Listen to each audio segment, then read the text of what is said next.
बेताकत की जिंदगी च होया ना जी शरफ हासिल, तो आप दे मज़ार ते जाओ तो इंशाअल्लाह पता चलेगा किसी मर्द कलंदर दे मज़ार ते बैठे हैं। वासफ अली वासफ साहब, बड़ा ना है आपदा, म्याणी कब्रस्तान आपदा मज़ार। फरमांदे ने एक सस ने ना दो पुत्रां दी शादी की थी, तवज्जो करियो। एक उन्हें नूह लैन दी 16 पढ़ी, किन्नी MA पास।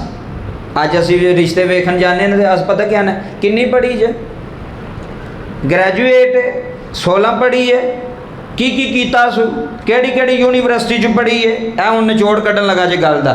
एक उन्हें लैन दी 16 पढ़ी तो वह बड़ी जनाब के मैं पढ़ी लिखी लैके आया, तो दूसरी जिहड़ी सी ना वो सी 5 पढ़ी, किन्नी 5 पढ़ी।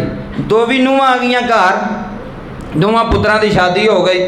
हुण तवज्जो करे, हुण सस दे ज़हन विच ये सी भी जिहड़ी पढ़ी लिखी है ना वो चंगी है, क्योंकि पढ़ी लिखी उन्हें तमीज़ भी ज़्यादा होनी है, उसकी तरबियत भी ज़्यादा होनी है। 16 क्लासां पढ़ी लैके आई हैं, इन्नी ज़्यादा पढ़ी लैके आई हैं, वो तो मेरी ताबेदारी करेगी, खिदमत करेगी। तवज्जो करे, अज शादी तो दोवां दी इकट्ठी हुई। जिहड़ी सी ना अनपढ़, वो पढ़ी तो नहीं सी पर तरबियत बड़ी सी। कई पढ़े भी गले होंदे ने ना, बाबे अक्सर कहते होंदे ने पढ़ के गल गया, वो अज समझ आती भी पढ़ के क्यों गल गया, भी अक्ल ही कोई नहीं आई, पढ़ के भी सोच ही नहीं आई, तरबियत ही नहीं आई, पढ़ गए ने। तवज्जो करे, अज वो जिहड़ी सी ना पढ़ी लिखी उन्हें सुरखी पाउडर ते रहना, अपने जनाब मेकअप करना ते बह जाना। जे रोटी पक्की है तो जाके खा लैनी, नहीं पक्की तो कमरे च सुती रही है, बैठी रही है, ना पकाने का पता तो ना खाण का पता। अपनी पढ़ाई विच ही वह पढ़ाई का भी तो होंदा ना गुरूर, भी मैं पढ़ी हाँ, मैं तो नहीं हुण भांडे धो सकती, मैं पढ़ी हाँ, मैं तो नहीं हुण रोटी पका के दे सकती। वो पढ़ाई दे विच ही रहिंदी वे, मैं पढ़ी हुई हाँ, सारियां नहीं बड़ियां बड़ियां अच्छियां भी ने, लेकिन अमूमन वो जिहड़ी सी ना अनपढ़, हुण माँ ने उन्होंने चंडिया होया सी घर विच।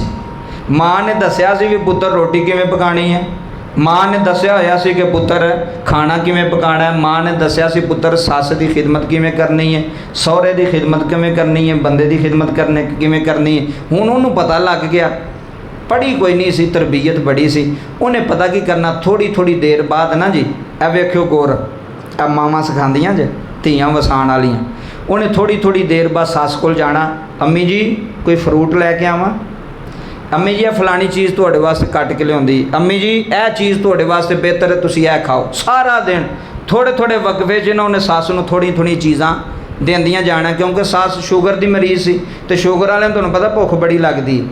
उन्होंने वो रमज़ पढ़ गई, उन्हें थोड़ी थोड़ी देर बाद सस नूं कोई ना कोई चीज़ कट के खवानी करनी, खिदमत करनी। हुण जिहड़ा सहुरा सी वो भी वडेरा सी, सहुरे ने भी उन्हें पढ़ लिया, आए अबू जी केड़ी चीज़ खानी जे केड़ी नहीं। बच्चे हो गए, बच्चों ने भी कहना कि दादा अबू जी तो हुण शोर नहीं पाना। उन्होंने समझ सी कि इन्हें बच्चे शोर पाणगे तो मेरे सहुरे नूं ये काम चंगा नहीं लगता, उन्हें बच्चों पर भी कंट्रोल रखना। तवज्जो करो, दिन गुजरते गए, साल गुजरते गए, जिहड़ी सी ना पढ़ी लिखी उन्होंने घर विच किसे मूँह ही ना लाना, तो जिहड़ी सी ना 5 पढ़ी, सस भी उहदे नाल प्यार करना, सहुरे भी उहदियां तरीफां करनियां, ते बंदे भी उहदियां तरीफां करनियां। क्यों? खामद घर आउणा, उन्हें कहना जी मैं पानी बना के लियावां जी, फलानी चीज़ लियावां तुहाडे वास्ते। उन्हें सारिआं नूं अपने हत्थां ते पा लिया। जिहड़ी अनपढ़ सी ते जिहड़ी पढ़ी लिखी सी वो नाकाम हो गई, वो फेल हो गई, क्योंकि वो पढ़ी तो है सी लेकिन उन्होंने तरबियत नहीं सी भी मैं सस नूं रखना किवें में, मैं सहुरे नूं किस मकाम ते रखना है, मैं अपने खामद की किस तरह खिदमत करनी है। जिहड़ी अनपढ़ सी ना वो पढ़ी तो नहीं सी लेकिन उन्होंने गुर बड़े माँ ने सिखाए हुए सन।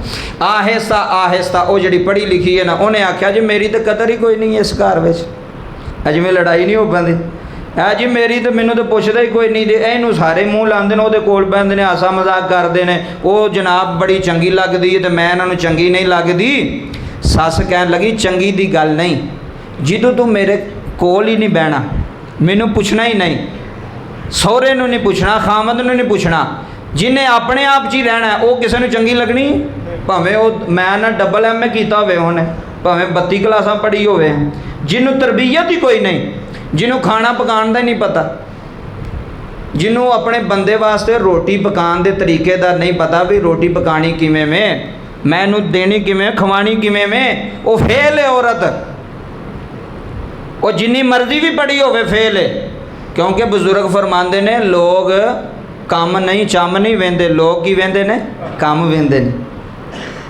ਤੇ ਮੈਂ ਤੇ ਜਿਹੜੇ ਮੇਰੇ ਜਾਣਨ ਵਾਲੇ ਨਾ ਰਿਸ਼ਤੇਦਾਰ ਮੇਰੀਆਂ ਭੈਣਾਂ ਵੀ, ਮੈਂ ਉਹਨਾਂ ਨੂੰ ਵੀ ਇਹ ਗੱਲ ਦੱਸਣਾ ਵਾ ਕਿ ਆਪਣੀਆਂ ਬੇਟੀਆਂ ਨੂੰ ਭਾਵੇਂ ਉਹ ਥੋੜ੍ਹੀਆਂ ਪੜ੍ਹੀਆਂ ਜਾਂ ਜ਼ਿਆਦਾ ਪੜ੍ਹੀਆਂ ਨੇ, ਇਸ ਚੀਜ਼ ਦਾ ਨਹੀਂ ਰੋਲਾ, ਉਹਨਾਂ ਨੂੰ ਹਰ ਕੰਮ ਤੁਸੀਂ ਸਿਖਾਉਣਾ।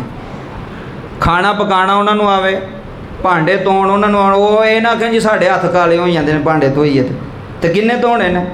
ਹੁਣ ਸਾਰੇ ਨੌਕਰ ਰੱਖਣ ਵਾਲੇ ਤਾਂ ਨਹੀਂ ਹੁੰਦੇ ਵੀ ਤੁਸੀਂ ਨੌਕਰ ਰੱਖ ਕੇ ਦੇਣ ਤੁਹਾਡੇ ਭਾਂਡੇ ਪੇ ਧੋਣ ਹੈ। ਉਹਨਾਂ ਨੂੰ ਹਰ ਕੰਮ ਆਵੇ, ਭਾਵੇਂ ਨਹੀਂ ਵੀ ਉਹਨੂੰ ਪਤਾ ਹੋਵੇ ਮੇਰੀ ਸੱਸ ਨੂੰ ਇਹ ਚੀਜ਼ ਚੰਗੀ ਲੱਗਦੀ ਨਹੀਂ ਲੱਗਦੀ, ਮੇਰੇ ਖਾਮਨ ਨੂੰ ਇਹ ਚੀਜ਼ ਚੰਗੀ ਲੱਗਦੀ ਨਹੀਂ ਲੱਗਦੀ, ਮੇਰੇ ਸਹੁਰੇ ਵਾਸਤੇ ਕਿਹੜੀ ਚੀਜ਼ ਠੀਕ ਹੈ, ਮੈਂ ਉਹਦੀ ਖਿਦਮਤ ਤਾਬਿਆਦਾਰੀ ਕਿਵੇਂ ਕਰਨੀ। ਉਹ ਅਨਪੜ੍ਹ ਵੀ ਹੋਵੇਗੀ ਨਾ ਤੁਹਾਡੀ ਧੀ, ਅਗਰ ਇਹ ਘਰ ਦੇ ਕੰਮ ਜਾਣਦੀ ਹੋਵੇਗੀ, ਉਹ ਸਮਝੋ MA ਤੋਂ ਵੀ ਉੱਤੇ ਹੋਏਗੀ, ਉਹ ਇੱਜ਼ਤ ਪਾਏਗੀ ਉਸ ਘਰ ਵਿੱਚ, ਸਸੁਰਾਲ ਵਿੱਚ ਜਾ ਕੇ ਉਹਦੀ ਇੱਜ਼ਤ ਹੋਵੇਗੀ। ਉਹਨੂੰ ਪਤਾ ਹੋਵੇ ਕਿ ਮੈਂ ਜਨਾਬ ਕਿਸ ਤਰ੍ਹਾਂ ਕਰਨਾ, ਕਿਸ ਤਰ੍ਹਾਂ ਨਹੀਂ ਕਰਨਾ। ਇਸ ਵਾਸਤੇ ਇਹ ਚੀਜ਼ਾਂ ਸਨ ਜਿਨ੍ਹਾਂ ਦੀ ਤਰਬੀਅਤ ਅਸੀਂ ਕਰਨੀ। ਸਾਡੀਆਂ ਵੀ ਬੇਟੀਆਂ ਨੇ, ਤੁਹਾਡੀਆਂ ਵੀ ਬੇਟੀਆਂ, ਸਿਰਫ ਇਹ ਨਹੀਂ ਜੀ ਪੜ੍ਹਦੀ ਪਈ ਜੀ ਮੇਰੀ ਧੀ, ਮੋਬਾਈਲ ਨਾਲ ਲੱਗੀ ਜੀ ਮੇਰੀ ਧੀ ਡਰਾਮੇ ਵੇਖਦੀ ਪਈ ਜੀ LCD ਤੋਂ, ਰੋਟੀ ਪਕਾਉਣੀ ਜੀ ਇਹ ਪੜ੍ਹਦੀ ਰਹੀ ਹੈ, ਕਮਾਲ ਨਹੀਂ ਪਈ ਜੀ, ਇਹਨੇ ਕਦੀ ਕੰਮ ਕੀਤੇ ਹੀ ਨਹੀਂ। ਤੇ ਮੈਂ ਕਿਹਾ ਅੱਗੇ ਜਾ ਕੇ ਕਿਹਨੇ ਕਰਨੇ ਨੇ, ਅੱਗੇ ਤੇ ਇਹਨੂੰ ਕਰਨੇ ਪੈਣੇ ਨੇ, ਨਾ ਕੀਤੇ ਤੇ ਅਗਲੇ ਆਖਣਾ ਫੜੋ ਧੀ ਲੈ ਜਾਓ ਘਰ, ਸਾਨੂੰ ਪੜ੍ਹਾਈ ਕੀ ਵਹਾਉਂਦੇ ਪਿਓ, ਅਸਾਂ ਕੀ ਕਰਨਾ ਇਹਦੀ ਪੜ੍ਹਾਈ ਦਾ। ਇਸ ਵਾਸਤੇ ਜਿੰਨੇ ਵੀ ਬੈਠੇ ਹੋ ਤੁਸੀਂ, ਇਹ ਸਬਕ ਹੈ ਤਰਬੀਅਤ ਹੈ ਆਪਣੀ ਔਲਾਦ ਨੂੰ, ਆਪਣੀ ਹਮਸ਼ੀਰਾ ਨੂੰ, ਆਪਣੀਆਂ ਬੇਟੀਆਂ ਨੂੰ, ਇਹ ਸਾਰੇ ਕੰਮ ਆਪਣੀ ਬੀਵੀ ਨੂੰ ਆਖੋ ਕਿ ਇਹ ਸਿਖਾਉਣਾ ਹੀ ਇਹਨਾਂ ਨੂੰ, ਸਾਰਾ ਹੋਣਾ ਚਾਹੀਦਾ। ਯਾਰ ਮੇਰੇ ਨਬੀ ਦੀ ਬੇਟੀ ਤੋਂ ਵੀ ਕਿਸੇ ਦੀ ਬੇਟੀ ਉੱਚੀ ਹੈ ਵੇ। ਤੇ ਚੱਕੀ ਕੌਣ ਚਲਾਉਂਦਾ ਸੀ ਕਿ ਨੌਕਰ ਰੱਖਿਆ ਸੀ? ਮੌਲਾ ਅਲੀ ਨੇ ਕੋਈ ਨੌਕਰ ਰੱਖਿਆ ਸੀ ਚੱਕੀ ਚਲਾਉਣ ਵਾਸਤੇ? ਤੇਰੀ ਧੀ ਕੀ ਹੈ ਤੇ ਮੇਰੀ ਧੀ ਕੀ ਹੈ? ਫਰਮਾਉਂਦੇ ਨੇ ਸਈਦਾ ਫਾਤਿਮਾ ਤੋਂ ਜ਼ਾਹਰਾ ਦੇ ਹੱਥਾਂ ਵਿੱਚ ਛਾਲੇ ਪੈ ਜਾਂਦੇ ਸਨ, ਚੱਕੀ ਪੀਸਦਿਆਂ ਹੱਥ ਨਾਲ, ਇਹ ਮਸ਼ੀਨ ਵਾਲੀ ਚੱਕੀ ਨਹੀਂ, ਹੱਥ ਨਾਲ। ਉਹ ਪਹਿਲੀਆਂ ਜਿਹੜੀਆਂ ਘਰਾਂ ਚੱਕੀਆਂ ਹੁੰਦੀਆਂ ਸਨ ਪੂੜਾਂ ਵਾਲੀਆਂ, ਹੱਥ 'ਚ ਛਾਲੇ ਪੈ ਜਾਂਦੇ ਸਨ।